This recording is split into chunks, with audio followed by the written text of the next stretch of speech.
Assalomu alaykum, bizni kuzatib boruvchi do'stlar. Bu joyga xabaringlar bor. Boquvchisi olamdan o'tib ketgan ikkita jajjigina qizchamizga uy solyapmiz.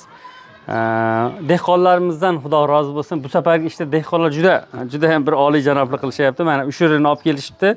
Namangan tomondan Obidjon akam olib keldilar. 13 million pul bu qoribi. O'zlariga ham aytib qo'ydim, qayerga ishlating desam, eng bir munosib joyga ishlating dedi.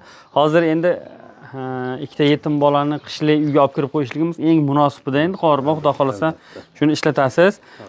Bu 2 million pulni seshanbalik hashariga kelgan bir qadrdon do'stimiz berib ketdilar. Bu 5 million pulni bir Damaschi hoji buvam bu kishiniki ham ushur uyimizga berib ketdi. Ko'mir hashar bo'layotgan kuni hasharga o'tsam yo'q ekan Husniddin deb. Azizlarim, dehqonlarga bizda aytarimiz borki, bu ushurini bergan insonlar haqiqatdan ham Allohning rozichiligini istagan odamlar. Ishoninglar, bu yildan keyingi shu odam o'zlaring eshitib turinglar-da, dehqonchiliklaringizni bir sinanglar-da. Har xil talofat, ofat, qurt qumursqalar yeb qo'yapti deymiz-ku.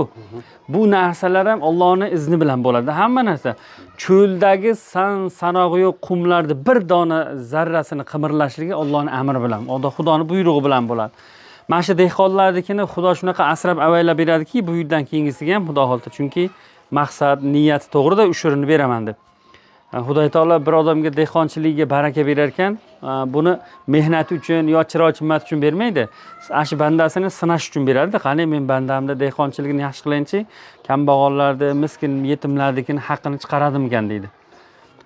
Hurmatli bizni ijtimoiy tarmoqda butun dunyodan deyman, butun O'zbekistondan kuzatib boruvchi do'stlar, bu ushurini bergan dehqon akalarimizni, do'stlarimizni duo qilinglarki, dehqonchilikka Xudo baraka bersin. Dunyosini ham, oxiratini ham Alloh barakali qilsin.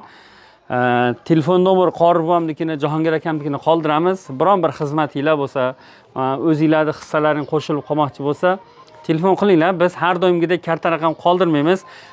Bu videochi ukamiz adashib bu safar karta qo'yib yuboribdi. Yanglishilmovchilik bo'lib qoldi. Bu uchun sizlardan uzr so'raymiz. Karta qoldirmaymiz, telefon nomer. Telefon qilaverasizlar. Xudo hammalaringdan rozi bo'lsin. Salomat bo'linglar.